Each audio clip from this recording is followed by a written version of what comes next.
One you are watching channel training scholarships. तो आज की इस वीडियो में आपको कंप्लीट डिटेल बताऊंगा कि आप कैसे यूएसए की जो यूग्रेड स्कॉलरशिप है इस पर अप्लाई कर सकते हैं, इसके बेनिफिट्स क्या हैं, इसकी एलिजिबिलिटी क्राइटेरिया क्या है, कौन कौन से डॉक्यूमेंट्स चाहिए। वीडियो में तमाम की तमाम इंफॉर्मेशन आपको मिलेगी। सो फर्स्ट ऑफ ऑल आपने लिखना है गूगल के ऊपर यूग्रेड आप लिखेंगे। फर्स्ट ऑफ ऑल आपको जो सबसे पहला लिंक मिलेगा आपने उस पर क्लिक कर देना है। जैसे ही आप उस पर क्लिक करेंगे देन आपको एक USEFP जो है यूनाइटेड स्टेट्स का एजुकेशन फाउंडेशन जो है पाकिस्तान में, उसकी वेबसाइट ओपन हो जाएगी। देन आपको थर्ड पार्ट पे मिल रहा है स्कॉलरशिप्स का ऑप्शन। उसके नीचे आपने जाना है अंडर ग्रेजुएट स्टूडेंट्स, क्योंकि ये एक सेमेस्टर का प्रोग्राम है, एक सेमेस्टर आपने बाहर जाके स्पेंड करना है, तो इसलिए ये अंडर ग्रेजुएशन के लिए, ग्रेजुएशन के लिए नहीं है। आपने ग्लोबल यूग्रेड पे क्लिक करना है। इस पे क्लिक करने के बाद आपने डाउन चले जाना है और ये आपकी सारी डिटेल्स यहाँ पे आपको मिल रही होंगी। अभी करंट स्टेटस का मतलब है कि ये अभी ओपन हो चुकी है। इसकी डेडलाइन जो है वो 27 सितंबर 2023 है। ये एक मंथ के लिए ओपन होता है, मतलब कि ये 27 अगस्त को लॉन्च कर दिया गया था, ओपन हो गई थी ये स्कॉलरशिप। देन हम इसके फ्लाई पर चलते हैं। इस फ्लाई में आपको कंप्लीट डिटेल्स दी गई हैं, तो हम इधर से ही देखते हैं। फर्स्ट ऑफ ऑल इसका एलिजिबिलिटी क्राइटेरिया ये है कि आप पाकिस्तान के सिटीजन्स होने चाहिए।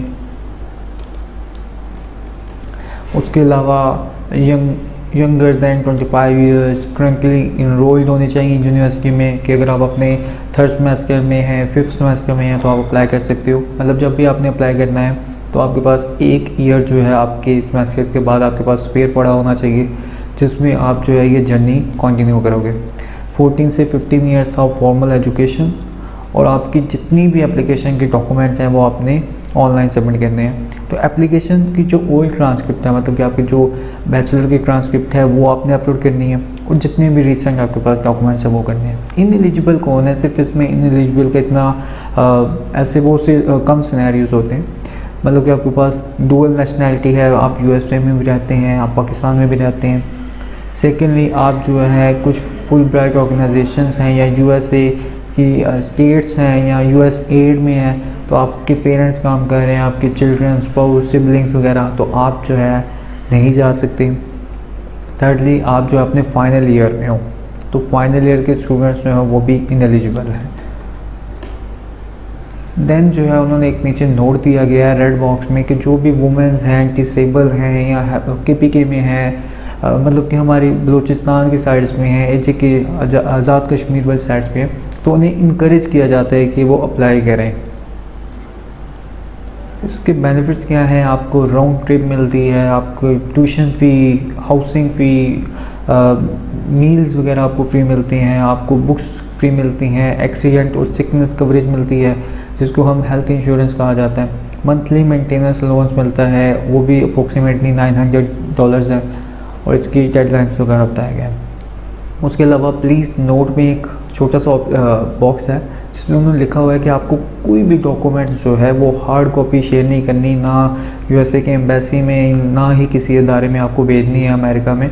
आपने सिंपल क्या करना है कि आपने इसको ऑनलाइन अप्लाई करना है, अपनी एप्लीकेशन को सबमिट करना है ऑनलाइन। इसकी कोई चार्जेस नहीं है, कोई रेफरेंस लेटर नहीं चाहिए, कोई हेल्थ डॉक्यूमेंट नहीं चाहिए, कुछ भी आपको बाहर से परचेज करने की ज़रूरत नहीं है, या कुछ नया बनाने की ज़रूरत नहीं है। सिर्फ आपको अपनी डिग्रीज, ट्रांसक्रिप्ट, सर्टिफिकेट्स चाहिए। तो ये सारी चीज़ें इवैल्यूएट करेंगे वो लोग। आपने अप्लाई कैसे करना है? आपने www.usefp.organization पे क्लिक करना है और आपने अपनी प्रोफाइल क्रिएट करनी है। अब मैं इसकी ज़रा फ़ॉन्ट को छोटा कर देता हूँ ताकि आप लोगों को पता चल जाए। सो यहाँ पे वो सारी कंप्लीट डिटेल्स जो कि उनके फ्लायर में मौजूद थी। अब कुछ क्वेश्चंस होते हैं, हम उन क्वेश्चंस का आंसर करते हैं। इंपॉर्टेंट क्वेश्चंस है। ग्रांट क्या मिलेगा मैंने आप लोगों को पहले ही बता दिया है। If I am selected when will I begin studies in the USA, तो आपने फॉल में जाएंगे, ठीक है। फॉल सेमेस्टर जो होता है आपने उसमें जाना है।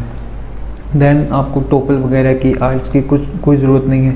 जब आप सिलेक्ट हो जाते हैं, शॉर्टलिस्ट हो जाते हैं, देन जो है आपको टोफल की ज़रूरत होगी, या आप टोफल कर लेंगे, आप क्री का टेस्ट दे दें, जो आपके लिए कन्वीनियंट है आपने वो कैसे है। I am doing a 2 years bachelor degree, am I eligible?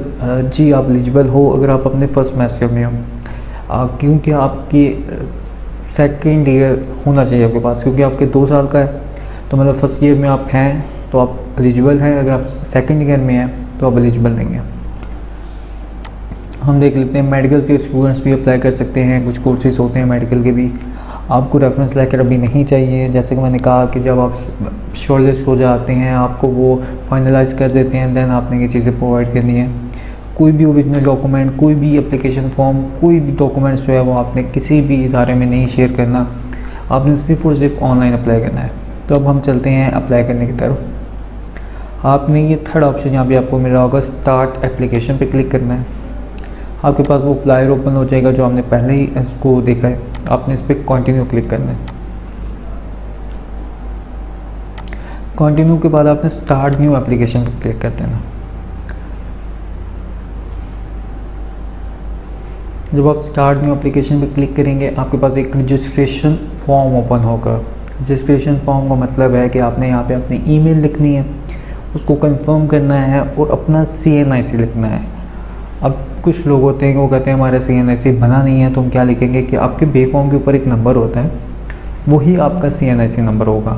अब जिस भी इदारे से हैं आपके पास वो आपका बे फॉर्म होता है, लाजमी होगा, आपने उसके ऊपर देखना है। यहाँ आपका बर्थ सर्टिफिकेट होगा, उसके ऊपर भी नंबर लिखा होता है, आप उससे कैरी करो, उसको यहाँ पे प्लेस कर देना है। फिर आपने सबमिट करना है। सबमिट करने के बाद आपको एक यहाँ पे ग्रीन सा जो है वो शो होगा, यहाँ पे ऊपर एट द टॉप आपको शो हो रहा होगा कि हमने आपको एक ईमेल किया है जिसमें आपका पासवर्ड है। तो वो ईमेल आपके स्पैम में भी हो सकता है। स्पैम फोल्डर आपको पता होता है कि आपने जीमेल के लास्ट पे जाना है, वहाँ पे एक स्पैम फोल्डर होता है, उसके अंदर ज़्यादातर ये आता है। तो वहाँ से आपने अपना पासवर्ड लिया, गो बैक, मैं गो बैक कर रहा हूँ लेकिन आपका वैसे ही गो बैक हो जाएगा। तो ईमेल साथ में पासवर्ड और कंटिन्यू विद एग्जिस्टिंग एप्लीकेशन पर क्लिक कर देना। जब आपका ये फॉर्म ओपन होगा ना तो आपको यहाँ पे 14% कंप्लीट हो जाएगा। 14% है क्या? आप कहेंगे कि हमने तो कुछ किया ही नहीं अभी, तो हमारा 14% कैसे कंप्लीट हुआ? 14% का मतलब ये है कि आपने अपना रजिस्ट्रेशन कंप्लीट किया है, वो आपका 14% था। 14% का एक पार्ट था जो कि आपने मुकम्मल कर लिया है।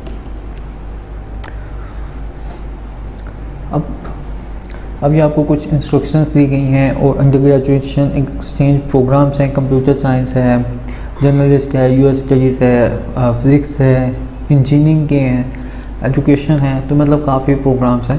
ये आपको मैं यहाँ पे स्क्रीन बड़ी करके दिखाता हूँ।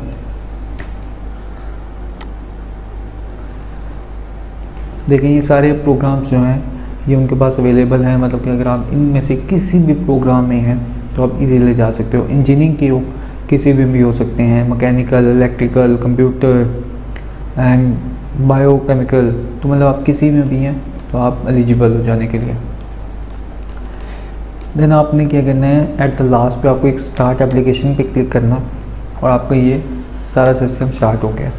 मैं इस फॉर्म को फिल नहीं करूँगा क्योंकि ये काफ़ी लेंथी फॉर्म है और काफ़ी टाइम लग जाएगा, तो मैं आपको थॉरोली जो है वो फास्ट जो है इसको समझाने की कोशिश करता हूँ। First of all name of applicant. Name of applicant में आपने टाइटल डालना है, ये मिस्टर होगा। अब फर्स्ट नेम क्या होता है और लास्ट नेम क्या होता है? फर्स्ट नेम होगा, अगर फॉर एग्जांपल मैं आपको एग्जांपल देता हूँ कि एक इंसान का नाम है अब्दुल्ला सुहेल, मतलब कंप्लीट नाम उसके आईडी कार्ड पे अब्दुल्ला सुहेल लगा होगा, तो उसका पहला नाम क्या हुआ? अब्दुल्ला, लास्ट नेम क्या हुआ? सुहेल। ठीक है, इसी तरह आपके पासपोर्ट पे भी यही लिखा होगा। आपने अपना पासपोर्ट देखना है या अपना बे फॉर्म देखना है और उससे सिलेक्शन करके यहाँ पे लिखना है। उसके बाद आपने यहाँ पे इंफॉर्मेशन देनी है, do you have multiple citizenship, कि अगर जैसे कि आपको बताया कि अगर आप यहाँ पे यस करते हैं तो आप इनएलिजिबल हैं, अगर आप नो करते हैं तो you are eligible for this scholarship. Pakistani national, yes, क्योंकि अगर आप पाकिस्तानी नेशनल नहीं हैं तो ये स्कॉलरशिप आपके लिए नहीं है। चूज़ कंट्री आपने यहाँ पे P लिखना है और सेकंड वाले ऑप्शन पे आपका पाकिस्तान आ जाता है। सिटी ऑफ बर्थ, आप जिधर से भी हैं, सिटी का मतलब है कि अगर आप लाहौर से हैं, बलूचिस्तान, फैसलाबाद, जहाँ से भी हैं उस सिटी का नाम लिखना है। आपने फिर कंट्री लिखनी है। अब लोग यहाँ पे जो है वो डबल माइंडेड हो जाते हैं कि यहाँ पे लिखा हुआ है city of birth if other specified here. इसका मतलब है कि अगर आपकी सिटी यहाँ पे अवेलेबल नहीं है, सिटी ऑफ बर्थ में अगर इस सारी लिस्ट में आपकी सिटी का नाम नहीं है ना, तो फिर आपने यहाँ पे अपनी सिटी का नाम लिखना है। तो अगर वो है फॉर एग्ज़ाम्पल लाहौर है, तो आपको यहाँ पे कुछ भी नहीं लिखना, आपने ना एन नहीं लिखना है, नॉट एप्लीकेबल कुछ भी नहीं लिखना, आपने इसको स्पेयर छोड़ देना है और अपनी कंट्री की तरफ चले जाना। फिर जो है डेट ऑफ बर्थ आ जाती है, आपने अपनी डेट ऑफ बर्थ लिखनी है, अपना स्टेटस लिखना है, आप मैरिज हैं सिंगल हैं, आपने अपना जेंडर लिखना है, कोई डिसेबिलिटी है तो आपने वो शो कर देनी है क्या है, क्योंकि मैंने आपको सबसे पहले बताया था कि वो इनकरेज करते हैं लोगों को जो डिसेबल हैं, जो ऐसी अपॉर्चुनिटीज़ को अवेल नहीं कर सकते अपनी ज़िंदगी में, तो ये ख़ास उन लोगों के लिए इनकरेजमेंट के लिए बनाया गया है ये प्रोग्राम। उसके नीचे आपके पास कॉन्टैक्ट इन्फॉर्मेशन है, आपका एड्रेस आएगा, एड्रेस टाइप कौन सी है, परमानेंट है, होटल है, टेम्परेरी है, आपने वो लिखनी है, रीजन, पोस्टल कोड। और एक जो है बहुत से लोग गलती करते हैं, वो क्या करते हैं यहाँ पे *92333396 इस तरह लिखना शुरू कर देते हैं, तो ये एक रॉन्ग वे है। उन्होंने आपको एग्जांपल दिया है यहाँ पे, आप काइंडली यहाँ पे देखें तो ये एग्जांपल दी गई है आपको कि आपने क्या करना है, आपने इसको 0 से स्टार्ट करना है और 4 डिजिट के बाद आपने स्लैश लगानी है और फिर आपने अपना नंबर कंप्लीट कर देना है।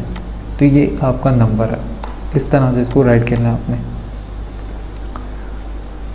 उसके बाद आपने परमानेंट होम एड्रेस, अगर आपका ऊपर वाला होम एड्रेस सेम है तो आपने वही यहाँ पे पेस्ट कर देना है। एमरजेंसी कॉन्टैक्ट में भी लोग गलती करते हैं, वो अपना नाम लिखना शुरू कर देते हैं, तो एमरजेंसी में आपने अपनी फैमिली में से किसी का नाम लिखना है, उसकी इन्फॉर्मेशन प्रोवाइड करनी है और आपने यहाँ से सेव कर देना है। सेव करने के बाद आपने नेक्स्ट पे क्लिक करना है। जब आप नेक्स्ट पे क्लिक करते हैं तो यहाँ पे 14% से ज़्यादा हो जाएगा, ठीक है। मैं इसको फिल आउट नहीं कर रहा, तो इसलिए एट द लास्ट जो है वो मैं आपको कंप्लीट फिल आउट वाला जो फॉर्म है वो शेयर कर दूँगा। वो एक दफ़ा आपको मैं स्क्रीन के ऊपर शो कर दूँगा ताकि आप लोगों की सारी कन्फ्यूजन्स जो हैं वो दूर हो जाएं कि आपने कौन सा एक बॉक्स फिल आउट करना है और कौन सा छोड़ देना है। तो ये सारी इन्फॉर्मेशन है। हम सेकंड पे आ चुके हैं और यहाँ पे आप देख सकते हैं जब ये आप फिल कर देंगे तो इस तरह जो है वो टिक हो जाएगा कि मतलब इसमें सारी इन्फॉर्मेशन कंप्लीट है। इसमें आपने अपनी एजुकेशन ऐड करनी है। अगर फॉर एग्जांपल मैं इस पर क्लिक करता हूँ,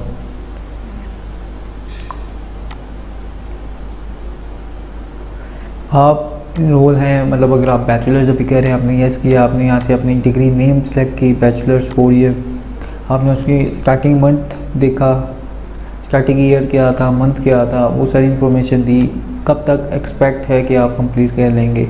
तो ज़्यादा जो यूनिवर्सिटीज़ हैं वो अगस्त में ख़त्म होती हैं, 31 अगस्त को जो है उनकी डिग्री उनको मिल जाती है, तो उनकी डिग्री के ऊपर भी लिखा होता है 31 अगस्त। उसके बाद आपने इंस्टीट्यूशन की सारी डिटेल्स यहाँ पे एंटर करनी है। अगर इंस्टीट्यूशन का नाम इधर नहीं है, फॉर एग्जांपल इधर आपके इंस्टीट्यूशन का नाम नहीं है, यूनिवर्सिटी नहीं है, तो फिर आपने यहाँ पे लिखनी है। इधर अब आप बैचलर्स के हैं तो आपने CGPA लिखना है। अगर आप इंटरमीडिएट की बात करते हैं तो आप परसेंटेज लिख सकते हैं, क्योंकि यहाँ पे परसेंटेज की ऑप्शन भी है 100%। यहाँ पे इंटरमीडिएट, मैट्रिक, इन दोनों की जो परसेंटेज लगेगी, तो ये 3 फॉर्म यहाँ से आप कंप्लीट करोगे, बैचलर, इंटर, मैट्रिक। उसके बाद आप आ जाते हैं नीचे, TOEFL टेस्टिंग, ये ऑप्शनल है, इसलिए इस बॉक्स को देख के घबराना नहीं है। ऑप्शनल का मतलब होता है कि अगर आपके पास ये चीज़ें हैं तो वेल एंड गुड, अगर नहीं है तो ये आपके एप्लीकेशन को कोई इफ़ेक्ट नहीं करती, इसके कोई एडवांटेज नहीं है। लैंग्वेज प्रोफिशिएंसी, यहाँ पे आपने नेटिव लैंग्वेज लिखनी है, आपकी उर्दू है, उसके बाद नीचे इंग्लिश है, उसकी एबिलिटी आपने बता देनी है, फेयर है, गुड है, एक्सलेंट है, ये सारी इन्फॉर्मेशन आपने देनी है। इधर आप उर्दू भी लिख सकते हो, पंजाबी लिख सकते हो, अगर आपको जर्मन आती है जर्मन लिखें, फिनिश आती है, इटालियन आती है, जो भी आपको लैंग्वेज आती है आपने वो लिख देनी है।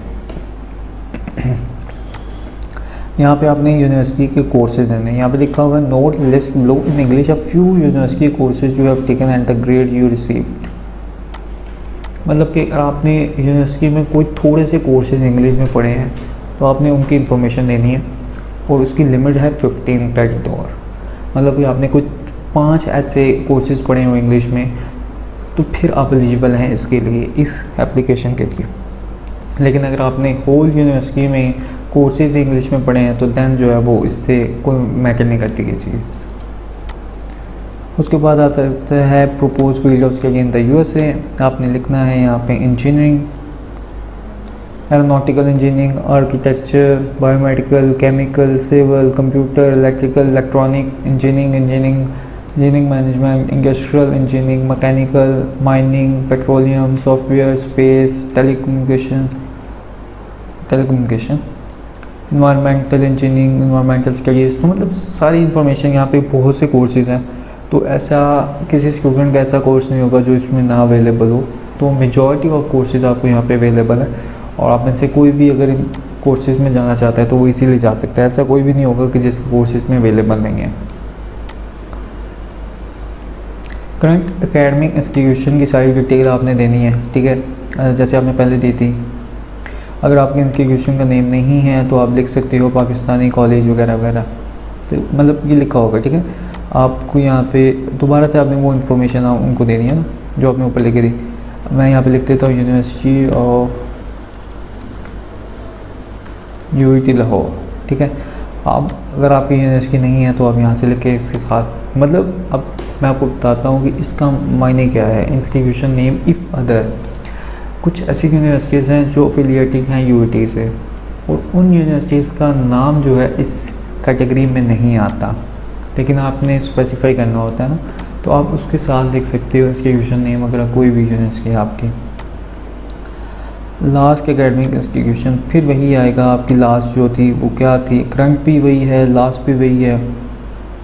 लास्ट इसमें आप लिख सकते हैं अपने इंटर का, आपने इसमें इंटर की इन्फॉर्मेशन देनी है। ये देखिए यहाँ पे आपने जाना है 100 पे और जितनी परसेंटेज आई है वो आपने लिख देनी है।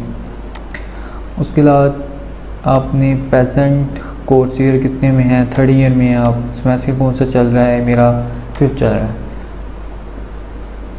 देन आपकी एक्सपेक्टेड डेट क्या है, ऑटोमेटिकली पिक हो जाएगी। करंट स्पेशलाइजेशन क्या है वो भी ऑटोमेटिकली नहीं होगी, वो आपने यहाँ से सिलेक्ट करनी है कि आप क्या कह रहे हो।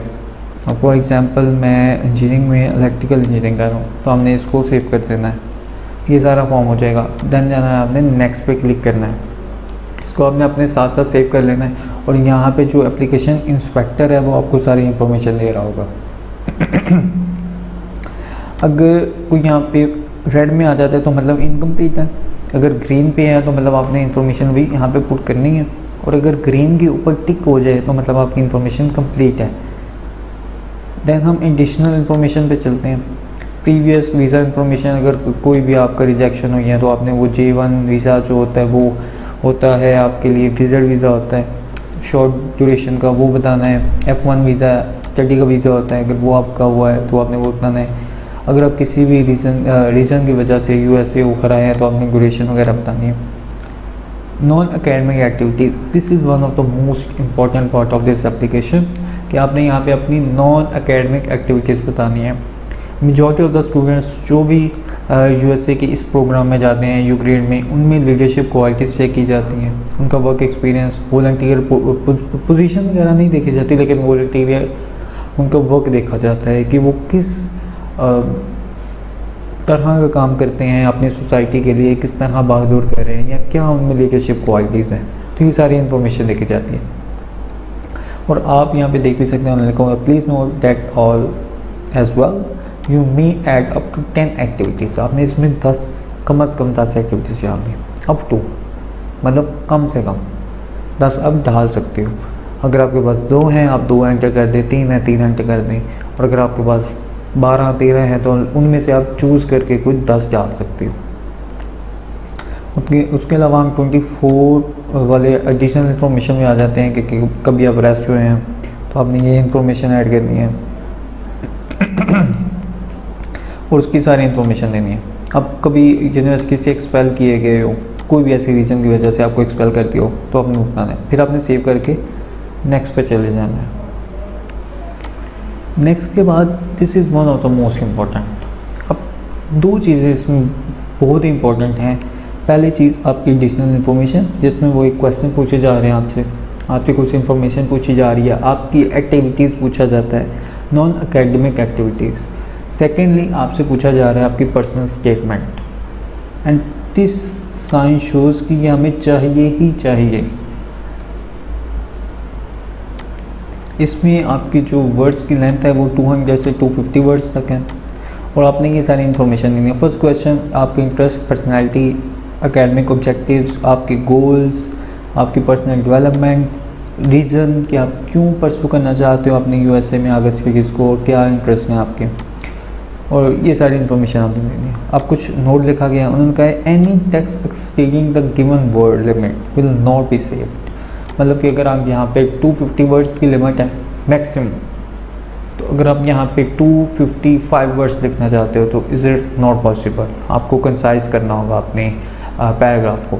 और अगर आप कम लिखना चाह रहे हो, मतलब 190 वर्ड्स पे ख़त्म कर रहे हो, तो ऐसा भी नहीं हो सकता। आपने मैक्सिमम 200 तक जाना है फिर। तो मतलब उन्होंने आपको एक बाउंड्री दे दी है 200 से 250 वर्ड्स तक की, इसके अंदर अंदर आपने कंप्लीट करना है। मैंने आपके साथ एक शेयर किया है, ये एक पैटर्न है जो यूएसए से होकर आते हैं या जो यूएसए में गए हैं। मैं आपके साथ अपना जो मोटिवेशनल लेक्चर था, मेरा मोटिवेशन थी इसको जाने के लिए, मेरी मोटिवेशन कि मैं क्यों जा रहा हूँ यूएसए, मेरे ऑब्जेक्टिव्स क्या हैं, मेरे इंटरेस्ट क्या थे, मेरे फ्यूचर गोल्स क्या हैं, मेरी पर्सनैलिटी क्या है और मैं किस सब्जेक्ट में जा रहा हूँ, सारी इन्फॉर्मेशन है। हमने सबसे पहले ये लिखा है, मैं आपको थोड़ा सा नीचे करके एक सारा कुछ दिखाने की कोशिश करता हूँ। हम इसको खोल लेते हैं वर्ड फाइल पे, ठीक है। अब ये देखें कि आप ये वर्ड्स काउंट करें तो ये वर्ड्स बनते हैं 201 वर्ड्स बन रहे हैं। तो मतलब ये करेक्ट है, ये सेव हो जाएंगे, नो प्रॉब्लम। आप मैक्सिमम भी डाल सकते हो और मिनिमम भी डाल सकते हो। If I am someone who loves exploring and learning new things. I've always been curious about how technology works and how it can be used to make our lives better. I am also a creative person who enjoys coming up with new ideas. तो मतलब आपने जो भी आपको अपने बारे में अच्छा लगता है, आपकी स्टडी के बारे में। अब मैं कंप्यूटर साइंस का हूँ तो मैंने फोकस किया है कंप्यूटर साइंस को। तो this is one of the good way कि आप जिस भी कोर्स में जा रहे हो या जो कोर्स में आप अभी भी हो, तो आप उससे कुछ ना कुछ रिलेट करके आप लिखो।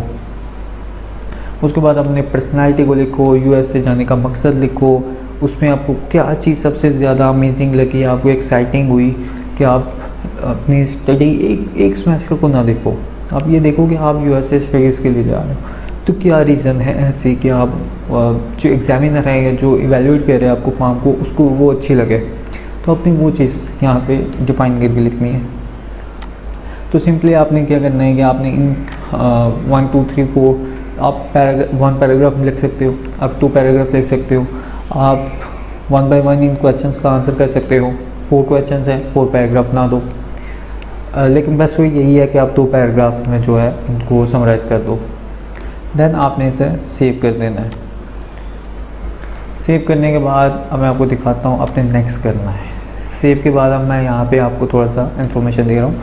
ये देखें यहाँ पे हो गया 29%, इसको कहते हैं एप्लीकेशन इंस्पेक्टर।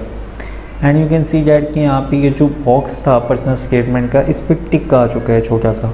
इसका मतलब है कि ये आपका जो ये सेक्शन था वो कंप्लीट है। बाकी ऊपर वाले जो हैं वो 3 सेक्शंस अभी आपके पास इनकम्प्लीट नहीं है, लेकिन आपने उधर कोई ना कोई इन्फॉर्मेशन जो है वो पुट करनी है। हम आ चुके हैं एट द लास्ट अपने डॉक्यूमेंट्स पे।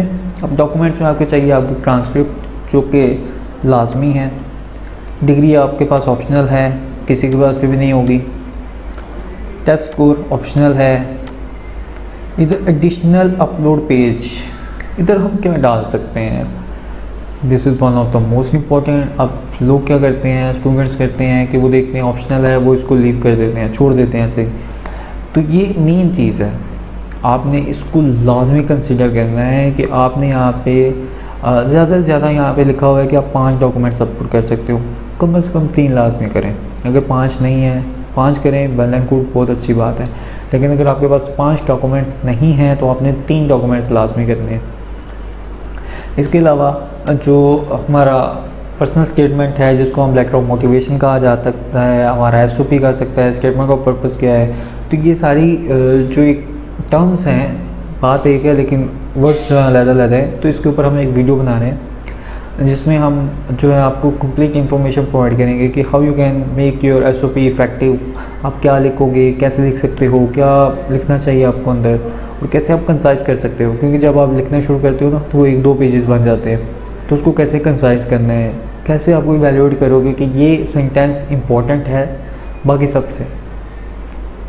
तो इसके ऊपर एक कंप्लीट डिटेल वीडियो आएगी। तो आप हमारे चैनल को सब्सक्राइब करो, लाइक करो, बेल आइकन पे क्लिक करो ताकि आपको अगली जो अपडेट्स हैं वो आती रहें। एंड देन जो है वो हम एट द लास्ट चलेंगे जिस पे आता है रिव्यू एंड सबमिट। तो काइंडली जब आप सारा इन्फॉर्मेशन कंप्लीट कर लें तो यहाँ पे आपके पास रिव्यू का ऑप्शन आएगा। हमारे पास नहीं आ रहा क्योंकि मैंने फॉर्म कंप्लीट नहीं किया।